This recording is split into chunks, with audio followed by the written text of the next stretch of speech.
Bună, dragii mei, bine ați venit, bine ați revenit. Eu sunt Meme și, ca de obicei, înainte de toate, vă reamintesc cât de minunați și de puternici sunteți. Astăzi revin către voi cu o citire generală pentru a vedea care este energia pentru zilele de vibrație 16 și 17. Vă rog să luați de aici doar mesajele cu care rezonați și ce nu să lăsați deoparte. Celor care v-ați abonat, vă mulțumesc tare mult, să fiți bine, iar celor care sunteți noi, vă urez bine ați venit.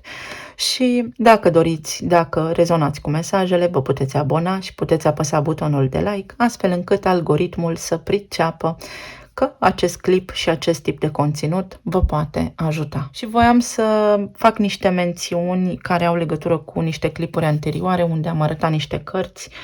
Mi-a scris o doamnă dacă fac reclamă.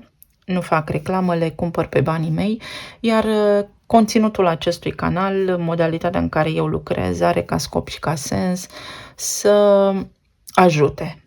Pentru că degeaba știm noi singuri una alta, nu trăim singuri pe lume și nu putem rezolva singuri problemele tuturor, oricât de mult și de fain sună faptul că putem salva, putem face, nu putem salva pe nimeni, doar pe noi înșine, dar putem ajuta aproapele. Asta fac aici și mesajele nu ca sens și ca direcție panica, ci prevenția, probabilitățile care pot apărea, cu care puteți rezona sau nu, însă la bază suntem toți parte din același mental colectiv.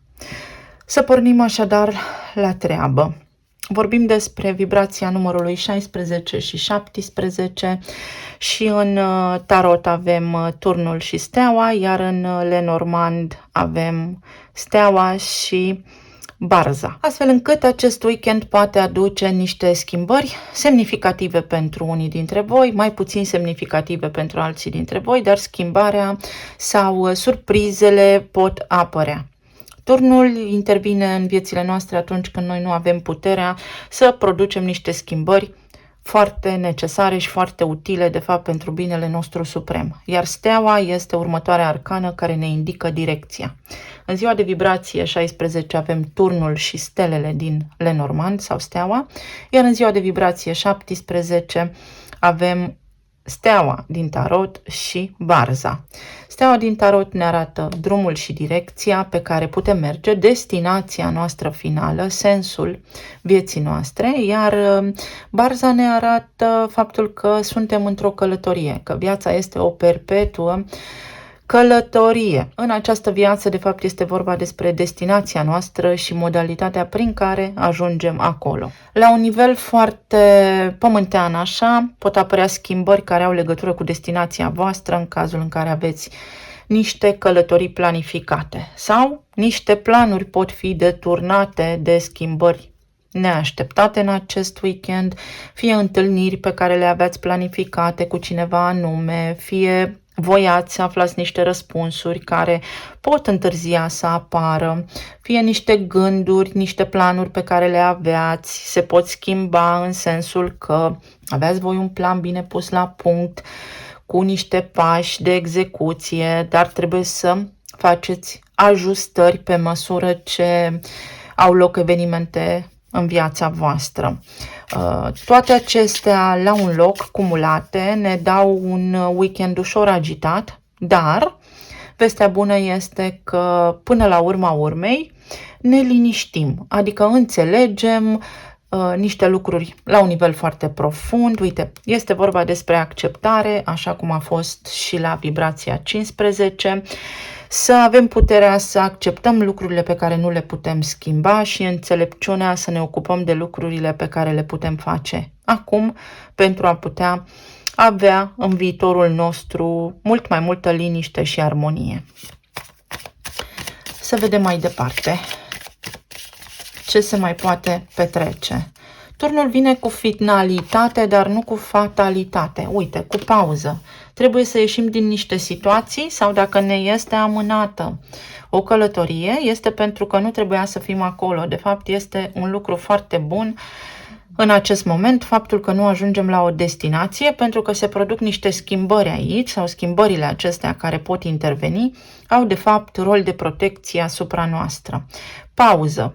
Este o pauză temporară, nimic în viețile noastre nu este definitiv decât dacă alegem noi să credem asta. Să acceptăm complimente. Complimente pot veni sub forma ajutorului de la ceilalți sau faptul că nu putem ajunge la o destinație, nu putem vorbi cu cineva anume. Asta nu înseamnă că de fapt noi nu avem parte de o viață frumoasă, ci din contră. Dacă ni se întâmplă ceva în acest weekend, este de fapt forma energiei și a Universului de a ne proteja și este un lucru bun, de bun augur. Poate unii dintre voi ați încetat să mai primiți complimente de la cineva drag și vă temeți de o finalitate iminentă acolo.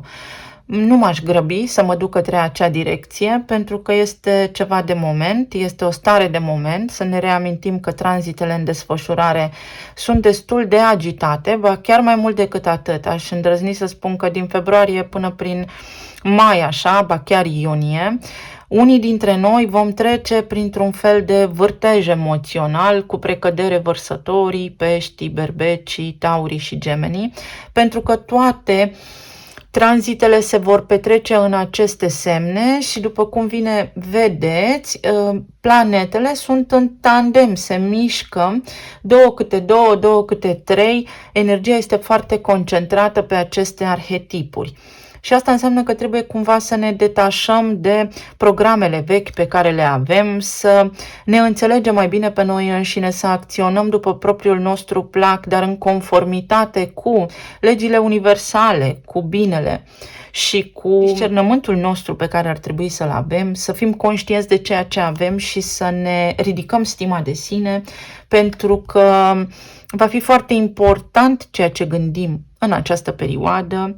Ceea ce gândim noi în această perioadă ne construiește viitorul care este încă în desfășurare, nimic nu este încă scris în piatră. Și iertarea vindecă.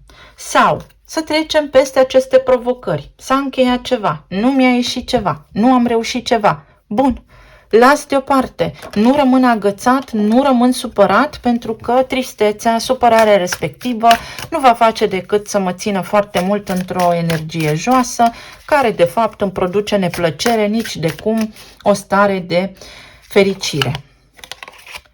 Se repetă cartea.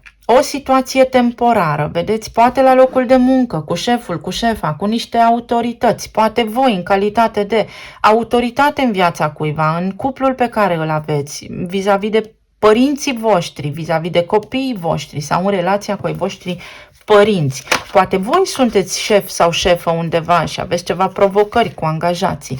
Toate aceste lucruri sunt temporare. Uite, pe termen lung lucrurile vor fi bine, pentru că în citirea de la data de 15, după 9 de spade, a ieșit soarele. Asta înseamnă că în tot răul este un bine și că dacă știm cum să ne poziționăm și ce să luăm bun din tot ceea ce se întâmplă în viețile noastre, până la urma urmei căpătăm înțelepciune. Și relații. Poate fi vorba despre relația voastră în acest weekend, unii dintre voi să vă certați sau să aveți așa o reacție de moment prin care să spuneți nu mai vreau sau să vă treziți că ai voștri parteneri spun chestia asta. Important va fi să lăsăm lucrurile să se desfășoare fără să ne implicăm foarte tare. Cineva vă poate cere o pauză sau sunteți într-o pauză dacă v-ați despărțit de mult timp și nu știți ce se petrece acolo. Pauza aceasta pare că durează, pare că nu mai există nicio șansă. Atunci când accept lucrurile și devin conștient de faptul că nu am puterea să schimb unele lucruri, dar mă pot orienta pe momentul prezent, de unde pot schimba viitorul, parcă totul capătă un alt sens. Dacă se lasă cu despărțiri în acest weekend, aici energia ne spune că este mai degrabă o pauză și că totuși vă puteți împăca. Să vedem. În zona relațiilor avem justiția, desigur. În zona planului material avem turnul, sigur că da. Și în zona planului emoțional avem spânzuratul. Vedeți, vine acest weekend cu această stare de tensiune în care s-ar putea să mă simt copleșit și un pic pesimist să nu văd luminița de la capătul tunelului, dar energia vine și ne susține și ne spune stai liniștit. Fie este doar în imaginația ta, fie traversezi acum o perioadă, ești într-o perioadă de tranziție, pentru că avem barza care își mută cuibul de aici dincolo, adică lucrurile sunt în mișcare, în desfășurare, nu ești la destinația finală, nu trebuie să disperi, ci mai degrabă să-ți păstrezi calmul, pentru că situația se schimbă și până la urma urmei, un bine tot vei găsi în această întâmplare. La nivel de relații, justiția, dacă sunteți singuri, va aduce ideea de bucură-te de timpul tău. Tu te pregătești pentru ceva sau vezi ce poți face acum cu timpul tău dacă ești singur, pentru că are un sens această perioadă pentru tine și o vei înțelege. Fie trebuie să te duci puțin în trecut, să ierți pe acolo, să înțelegi prin rațiune ce s-a întâmplat, astfel încât să nu ajungi din nou într-o relație care să te încânte, care să ajungă în această perioadă de separare din nou, fie în acest moment cumva este nevoie să te îndepărtezi de ceva. Justiția este acel moment prin care cântărim rațional și emoțional lucrurile din viața noastră. Ceva se întâmplă aici, este o perioadă ușor karmică, dar karma înseamnă care ne învață ceva. Și de îndată ce tu pătrunzi în acea informație și te liniștești puțin, poți avea parte de o relație de lungă durată, fără dar și poate. Pentru cei care sunteți în relații deja formate, aici s-ar putea să existe un trântit de ușă. Este din nou o idee de pauză. Ceva vă displace, fie voi sau partenerului vostru, fie unul dintre voi nu vrea această ușă să fie trântită și închisă permanent. Atenție la gândurile pe care le aveți. Dacă situația s-a perpetuat sau a continuat o perioadă de timp să fie disfuncțională, să existe deconectare emoțională acolo, se poate resuscita, se poate aduce la viață iubirea și ce v-a unit anterior. Pentru alții dintre voi, s-ar putea să vă fi fost teamă până acum să închideți o ușă după voi, din diverse motive, iar această perioadă vă arată faptul că veți fi bine dacă chiar nu se mai poate face nimic în relația voastră.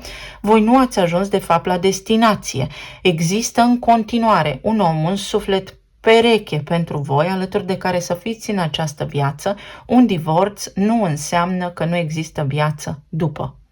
Iar pentru cei care sunteți în perioada de separare, aici cumva această perioadă de separare este una de asemenea pentru unii dintre voi temporară, pentru alții dintre voi definitivă, pentru că a fost o relație karmică din care este necesar să învățăm câte ceva. Dar pentru alții dintre voi este o perioadă în care să vă puteți reculege voi emoțional și să vă puteți da seama de lucrurile pe care le puteți accepta și tolera într-o relație. Dacă puteți să vă iertați partenerul sau nu, dacă îl puteți tolera așa cum este sau nu. Pentru că nu puteți interveni voi să produceți schimbarea pentru nimeni altcineva decât pentru voi înșivă. Persoana de care v-ați despărțit voi acum este într-o perioadă de tranziție de asemenea. S-ar putea să-și fi mutat cuibul, s-ar putea să vă fi trădat într-o anume perioadă de timp, să fi fost acolo niște lucruri care v-au deranjat, fie să fi făcut complimente altcuiva, fie voi v-ați simțit cumva neglijați în relație și s-a produs acea despărțire. Și pentru voi energia spune că nu sunteți la destinație încă, nu este finalul, fie vă puteți împăca, fie puteți trece. În această perioadă foarte ușor peste acele lucruri le puteți încheia, înțelege odată și pentru totdeauna. Să vedem mai departe. Ce ne spune justiția aici? Un rege de monede întors. Și mai luăm o carte. Un rege de cupe întors. Aveam eu cărțile întoarse. Deci un rege de cupe și un rege de monede. Pentru cei care sunteți singuri, voi vă doriți o relație stabilă și posibil să vă îndrăgostiți poate foarte repede, iar energia momentului prezent să vă spună că dacă voi vă deschideți sufletul foarte repede, săriți peste niște etape și aveți această abordare a faptului că sunteți grăbiți, pentru că avem tranzite în berbec acum, s-ar putea să aveți parte de acea relație, dar acea relație să se consume și foarte repede, să înghețe, să-și piardă din mister, din farmec și să nu ajungă la termen, adică să vă despărțiți înainte de a vă cunoaște practic cu adevărat. Pentru cei care sunteți în relații deja formate, unul dintre voi este foarte axat pe partea materială și foarte rațional, celălalt mai boem, mai nostalgic, mai emoțional. Este o diferență de limbaj de iubire aici, este o diferență de opinie și de percepție. Dacă cumva au existat interferențe, dacă cumva unul dintre voi se simte dezavantajat, sacrificat sau că depune un efort mai mare pentru familie, pentru casă, pentru a voastră relație, este pentru că aveți firi diferite. Și fie ajungeți la această idee de acceptare reciprocă, fie aici se poate produce o ruptură, însă atenție la regrete ulterioare. Zic mai degrabă că energia vă ajută să vă acceptați reciproc și să înțelegeți că eu sunt așa, tu ești așa, dar putem conviețui împreună. Situația până la urma urmei se poate dezgheța dacă noi ajungem să ne acceptăm și să ne tolerăm așa cum suntem. Mai ales dacă vorbim aici despre faptul că s-ar putea unii dintre voi să vă bănuiți partenerii de relații extraconjugale. Mai degrabă energia vă spune că într-o oarecare măsură modalitatea în care poate pe unii dintre voi partenerul vă iubește este aceea de a fi provider, de a aduce resurse financiare acasă, în timp ce voi poate doriți să auziți complimente, cuvinte frumoase, să simțiți cum că sunteți importanți pentru persoanele cu care sunteți în această relație. Este o diferență de limbaj de iubire și vă puteți da seama de aceste lucruri prin înțelegere, prin a fi o echipă. Iar pentru cei care sunteți în perioadele de separare, pentru unii dintre voi, chiar dacă vă mai iubiți, într-o oarecare măsură persoana la care vă gândiți voi acum este într-o altă relație. Pentru unii dintre voi chiar și căsătorită sau are niște angajamente solide și concrete luate cu cineva în altă parte. O a treia persoană aici poate fi serviciul său sau chiar pe cineva în acest moment. Pentru unii dintre voi, persoana la care vă gândiți voi acum poate divorța, dar doar în momentul în care se simte confortabil și simte că între voi este iubire și are pentru ce să lupte. Așadar, nu mai alergați voi după oamenii respectivi, ci lăsați oamenii respectivi să se convingă pe sine că voi sunteți de fapt ceea ce își doresc. Să vedem. Uite, 6 de cupe a sărit direct din pachet. Și din nou justiția.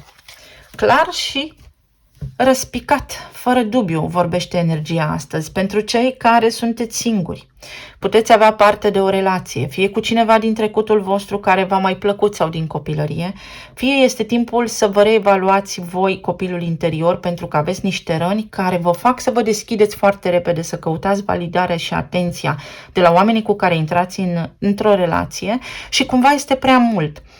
Cumva dați prea mult prea repede și atunci toate aceste lucruri, dacă sunt înțelese, vă vor ajuta să rămâneți într-o relație de durată. Pentru cei care sunteți în relații deja formate, uite, pentru voi aici există potențialul să vă împăcați, să dezghețați această situație și să existe acceptare și iubire, iar pentru alții dintre voi s-ar putea să mai fi discutat despre divorț sau s-ar putea să fie niște chestii pe care le discutați de o lungă perioadă de timp, să fiți într-o relație cu persoana aceasta încă din tinerețe, încă din copilărie sau de foarte mult timp și cumva lucrurile s-au îndreptat către această stare de tensiune din momentul prezent, dar asta nu înseamnă că ușa se închide pentru totdeauna. Gândiți-vă foarte bine la ce aveți de făcut, pentru că odată făcut ceva, așa rămâne.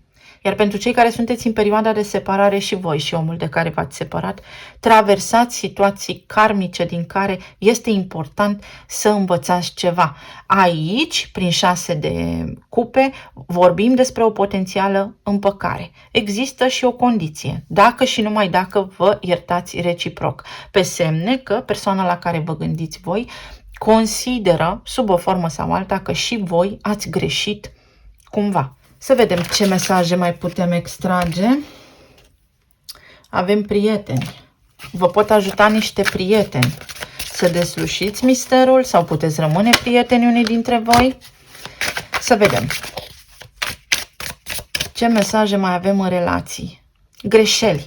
Greșeli care, să știți că sunt mentorii noștri. Altfel, fără să greșim, nu învățăm. Este important să conștientizăm acolo unde greșim, pentru că de cele mai multe ori fiecare dintre noi are tendința de a-l acuza pe celălalt că face lucruri fără a se vedea pe sine.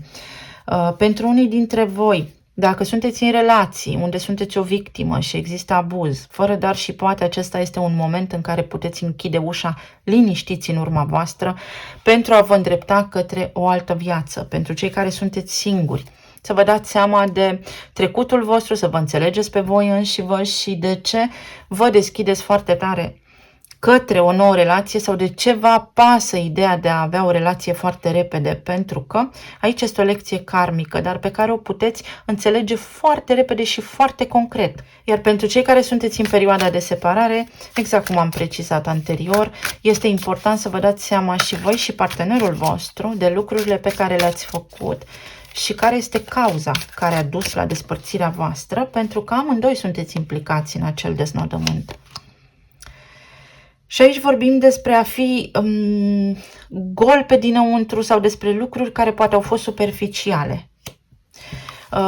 Vorbim despre faptul că ne grăbim către relații, să intrăm într-o relație cu cineva, dar nu avem răbdare să ne cunoaștem reciproc și cumva iese la suprafață experiența noastră de viață și începem să ne facem scenarii și cumva relația se topește încă din fașă, încă din faza de bebeluș. Pentru cei care sunteți în relații deja, există lucruri, există rutină și există viața și capitalismul care de foarte multe ori ne fac pe noi înșine să ne pierdem răbdarea și atunci când ajungem acasă sau când ne dăm seama de dinamica aceasta a relației,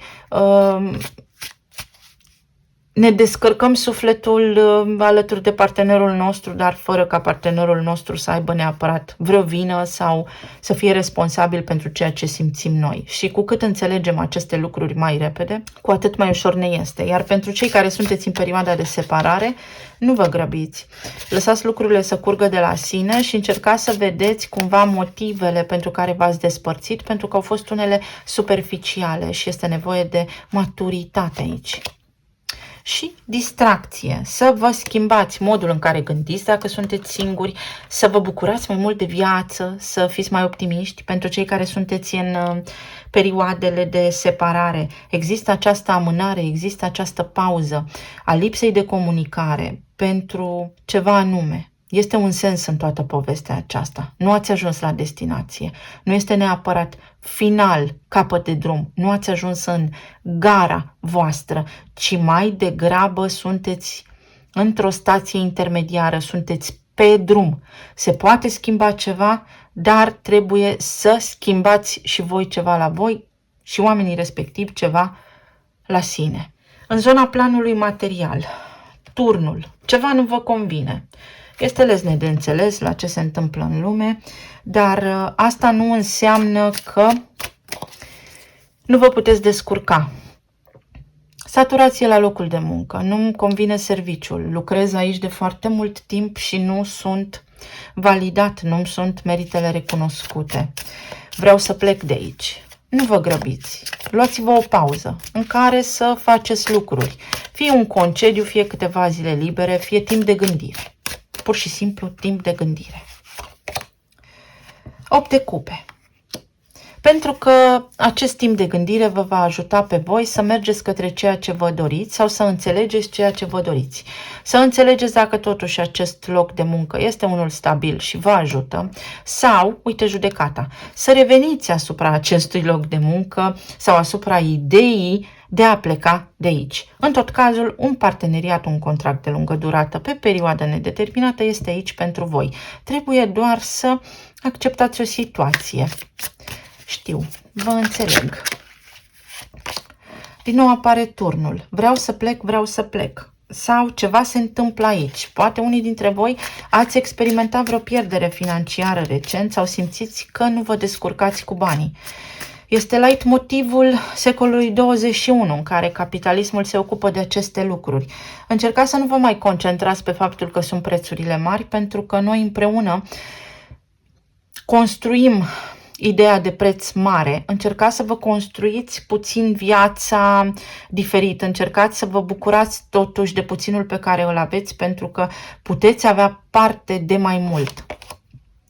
7 de monede. În ce să investesc? Ce să fac? Că mi-ajung banii? Da, vă ajung banii sau vă pot ajunge banii dacă voi gândiți foarte limpede acum.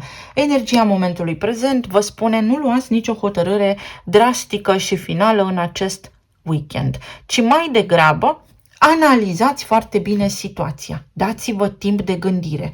Pentru alții dintre voi, dacă aveți ceva provocări cu autoritățile, cu vreo chestiune legală, nu este totul finalizat. Mai puteți strânge dovezi, mai puteți face apel, etc. Este o perioadă în care să vă faceți temele și să mai căutați niște soluții. Pentru alții dintre voi, dacă se amână o datorie, se amână o plată sau nu știți cum să faceți aceste lucruri, puteți cere ajutor cuiva, pentru că vă întinde o mână de ajutor. Uite, regina de cupe. Cineva vă ajută să ieșiți din acest impas, cineva vă va arăta cum să faceți acest lucru. Și sfatul respectiv vă ajută în luarea deciziei. Lucrurile se mișcă prea încet pentru voi. Unii dintre voi ați vrea lucrurile mai repede. Să ne reamintim că suntem în sezonul berbecului. Berbecul întâi face și apoi gândește. Este grăbit berbecul. Planner. Să planificăm, exact cum am spus. Să vă dați un pic de timp să analizați. Să reevaluați un pic ce gândiți. Pentru alții dintre voi să vă planificați o eșalonare a plăților la autorități, a creditelor, a ratelor, să vă gestionați un pic mai bine resursele. Pentru alții dintre voi să fiți atenți că aveți o tendință de a cheltui foarte repede banii. Să încercați să vă faceți așa cât de puțin o mică plasă de siguranță, să puneți bani deoparte cât de puțin contează. În zona planului emoțional, acest weekend vine cu pesimism și cu chef să facem nimic. Ne putem odihni. În altă ordine de idei, este un weekend foarte bun să analizăm, să ne gândim cum am ajuns în niște situații sau cum să ieșim din aceste situații. Am avut cândva un șef la serviciu care îmi spunea: nu există nu. Nu-mi spune ce nu poate fi făcut. Spune-mi ce soluție ai tu, pentru că te ascult. Putem găsi o soluție împreună. Spune-mi ideile tale. Exact așa. Vă vin niște idei. Nu există nu? Uite, trebuie să fim foarte raționali. Regele de spade, să cercetăm puțin, să ne detașăm un pic de situație și să o privim de pe margine, ca într-un film, pentru că ne vine o idee briliantă, arhetipul vărsătorului. Despre cum să avansăm, soluția care ne scoate de aici. Soluția înseamnă călătoria în sine. Nu am ajuns la destinație. Ni se arată cum și când și de unde să ne găsim resursele vitale, financiare, să depășim provocările. Pentru alții dintre voi, această răceală dintre voi și partenerul vostru se poate încheia, puteți afla niște vești, doar că nu ar fi indicat să acționați voi, să trimiteți voi mesaje. Magicianul. Scăpăm de aici și ne eliberăm. Lucrurile se vor relaxa. Este doar o chestiune de energie de moment, să știți. Așa cum am spus, viața este o călătorie. Pentru alții dintre voi veți rezolva să găsiți alte bilete, veți reface planurile atunci când este indicat. Pentru alții dintre voi, mai așteptați un pic, pentru că veți afla veștile pe care le căutați, care vă creează această stare de anxietate. Hai să vedem, începând cu acest weekend și când putem vedea o soluție. Nu este încă timpul. Nu este timpul să iei decizii finale acum sau nu este încă timpul să comunicați sau să afli ceea ce trebuie pentru că îți mai scapă încă din vedere ceva. De-aia a apărut spânzuratul acolo. Nu este nici prea târziu. Nu este nici prea târziu, nici finală destinația, nici definitivă decizia. Iunie. Și doar am spus că până prin luna iunie, așa, lucrurile se tot plimbă și toate planetele merg în tandem, formează steliumuri prin diverse case astrologice, se mișcă pe cer cu un sens și cu un scop. Și nu ne păsuiesc, nu putem scăpa de această energie pentru că suntem toți parte din mentalul colectiv. Deci, pe sezonul Gemenilor sau aici magicianul vă ajută cu acea veste, acea comunicare, acea soluție. O veți găsi. Cineva vă poate întinde o mână de ajutor, iar aici justiția spune, nu este încă timpul să acționezi, fă-ți temele, calculele, planifică și apoi execută. Talismanele.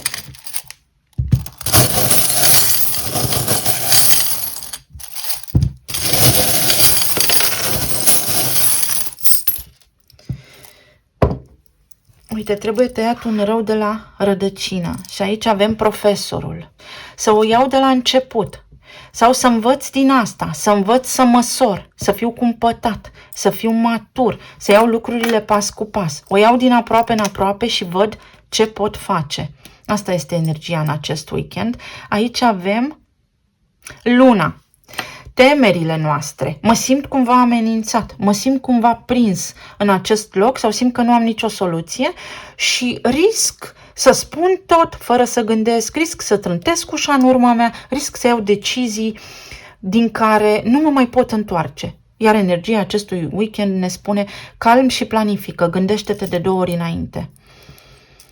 Uite, trebuie să te uiți la niște experiențe anterioare pentru a putea lua acum o decizie sau să analizezi niște lucruri concrete care s-au întâmplat deja. Pentru alții dintre voi este foarte important să vă eliberați, să schimbați puțin locul, nu știu, ieșiți puțin din casă, oriunde și oricum și oricât în acest weekend, pentru că veți avea așa un fel de resetare mentală, vă dați seama de niște lucruri.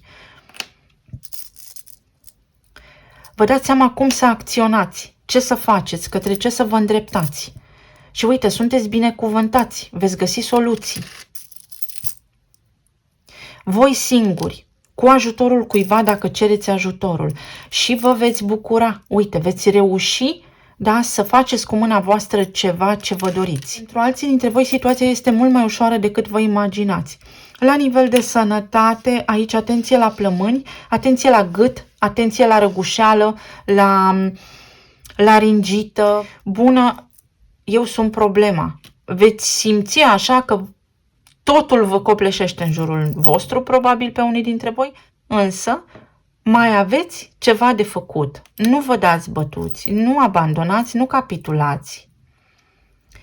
Aici avem niște piciorușe de animale de companie, niște calcule, poate aveți niște provocări cu animalele de companie, uite, niște analize vă ajută cu ele sau voi trebuie să analizați foarte bine acțiunea din acest weekend, cu calm și să încercați să vedeți că nu este totul atât de negru precum pare. Veți fi tentați să abordați lucrurile foarte rapid, să vă enervați, dar amintiți-vă, totul are în viață o soluție, roata destinului. Destinul ne-l facem singuri și veți avea o șansă.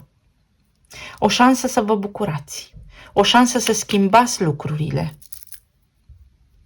o șansă să vă recuperați banii pe biletele de avion, o programare, o discuție, o călătorie, o relație.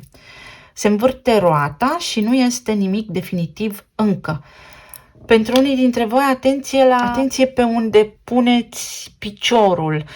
să nu călcați strâmb. Pentru alții dintre voi, vedeți că sunteți un pic dezechilibrați, în sensul că un picior este aici și un picior dincolo, un picior în trecut și un picior în viitor. Tocmai de aceea vă simțiți așa anxioși sau poate această energie din acest weekend vă creează angoasă, pentru că vreți un rezultat stabil, rapid.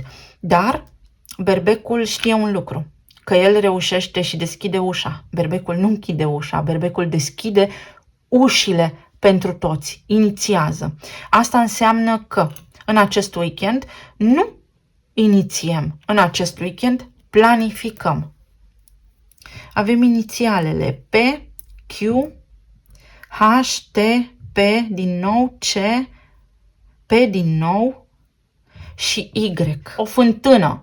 Îmi vine să las totul baltă, îmi vine să închid, să fac tot. Nu, planificați, mai așteptați un pic. Hit, pentru că mă simt neîndreptățit sau jignit. Cred că cineva a spus ceva la nervi sau ceva din ce cineva anume a spus, voi ați luat foarte personal. Pentru alții dintre voi există un tipar pe care dacă îl identificați, veți respira ușurați. Sunteți aproape de destinație unii dintre voi, aproape să încheiați ceva. Uite, cineva vă salută, dar atunci când este timpul, mai are nevoie de puțin timp. Pentru alții dintre voi, atenție la amenzi. Nu știu de ce, sau atenție să nu șofați cu viteză peste media vitezei legale. Atenție! Pentru alții dintre voi, ceva durează, nu s-a copt. Fructul nu e copt. Îl veți putea culege când totul se aliniază. Mai durează puțin. Știu, este greu cu răbdarea. Iar pentru alții dintre voi, copiii voștri sunt super activi sau poate ei sunt agitați sau poate relația cu ai voștri copii vă indispune. Nu neapărat cu ei în mod direct. Viețile copiilor voștri vă țin în stres. Copiii noștri sunt alte suflete, pentru ei suntem ghizi, mentori și deschizători de drumuri, facem cât putem, au viața lor proprie și au nevoie de propriile lor experiențe și de propriile lor greșeli. Nu putem să-i ajutăm mai mult decât o facem deja, poate unii dintre noi, sau au nevoie de mai multă atenție din partea voastră pentru alții dintre voi. Eu vă mulțumesc tuturor, să aveți un weekend minunat, să fiți bine și iubiți, sănătoși și împliniți și să ne reauzim cu bine și data viitoare. Pa, pa!